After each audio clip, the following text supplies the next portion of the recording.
Hey singers, welcome back to the weekly warm-up. I'm Laura and I love to share clear, fun voice education so you can enjoy your singing more.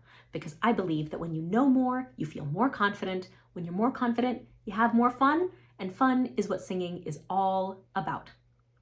Today's video is part of the series on singing and musicianship basics, those facts that you learned a long time ago, or maybe not at all, and once you know them and have them cleared up in your mind, you'll have that foundation of basic musical knowledge.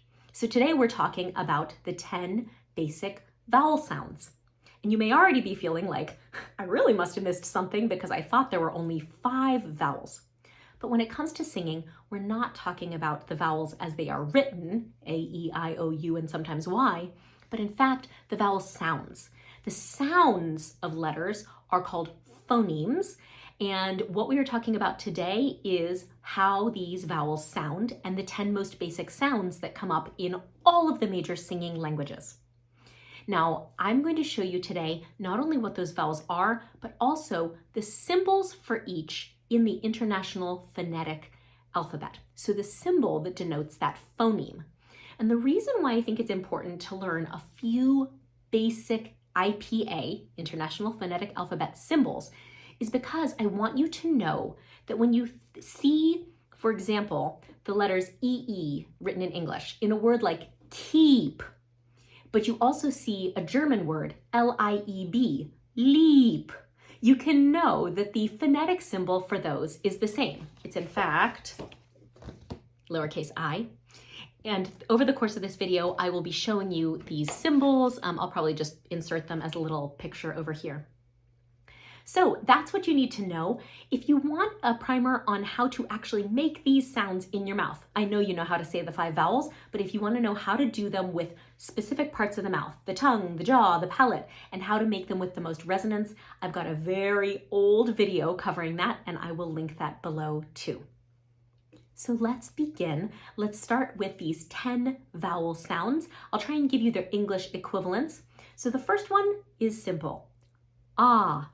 This is just like you would say at the dentist, say ah, and its symbol is that lowercase ah, nothing fancy about it. Then we come to the 2 versions of the letter E. We've got closed E, which looks like a lowercase e and is pronounced a, and we've got open E, which is indicated by the symbol that looks like a backwards 3, and that is eh. Now, closed E doesn't come up so much in spoken American English, but open E comes up all the time. Words like let, bet, get. But also, when we're singing, we sometimes close our E's for a sonic effect or to tune a chord. It's very common in church choirs for them to really close up the final syllable of the word amen to something closer to amen. And that eh sound is going to sometimes help align the tuning a little better. So if your director says, don't sing amen, sing amen, then you'll want to write in your music lowercase e instead of that backwards 3. Hey singers, this is Editor Laura. I just wanted to jump in and clarify something that I said in this little clip. I mentioned that closed E doesn't come up a lot in spoken American English.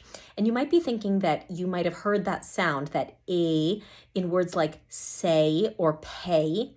I just want to really clarify that there's a big difference between the pure closed E sound, which has a higher tongue position, A, and that diphthong, A, which is actually going from an open E, to an E sound. So in a word like P-A-Y, pay, you actually don't really hear the closed E sound in its pure form at any point. You hear open E, pe, and then E in its pure form, E. So when I say that closed E doesn't occur in its pure form, I mean that we don't say things like pe, e. So you'll have to wait for your foreign languages to do that, or in these special occasions where you might use closed E to tune a chord. Thanks. Okay, on to the letter I. Now, the letter I phoneme is the sound E. Don't get confused. In English, we often write this as E-E, but it is the sound E, and it is indicated by that lowercase I. We also have open I, and that is the sound I.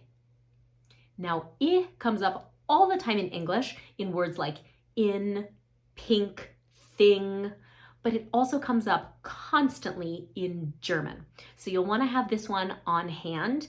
I also happens to be a wonderful vowel for singing. It tends to really help lift the palate and create space. So don't forget this capital I symbol for open eye.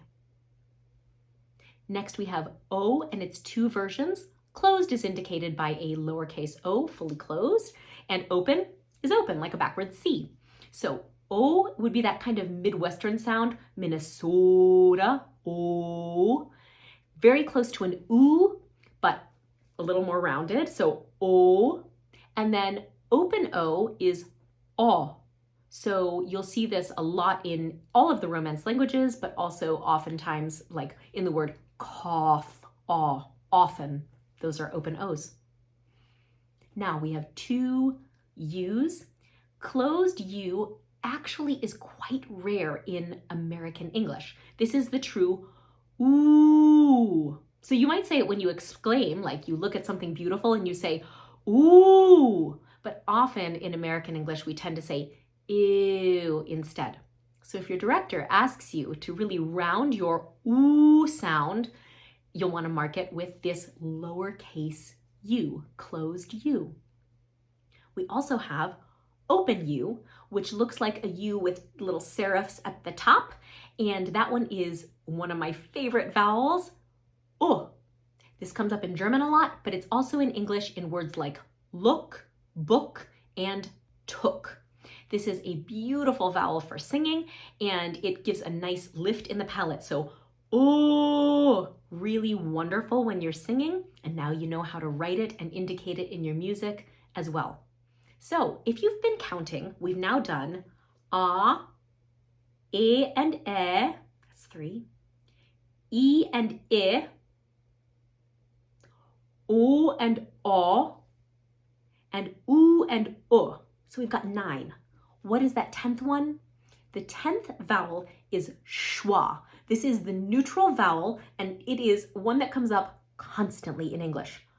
So this is if you do nothing with your mouth, you just make a vowel sound, and this comes up in almost every unaccented syllable in English, such as in the word the. Schwa is written as an upside down E, and you'll see that all the time in your language, so use it in your music too. And now that you've got these 10 basic vowel sounds, carry them into your music, write them in there. If this has been helpful, I hope you'll give this video a thumbs up or subscribe to the channel so you can come back for more clear, fun voice education soon. And I'll see you next week.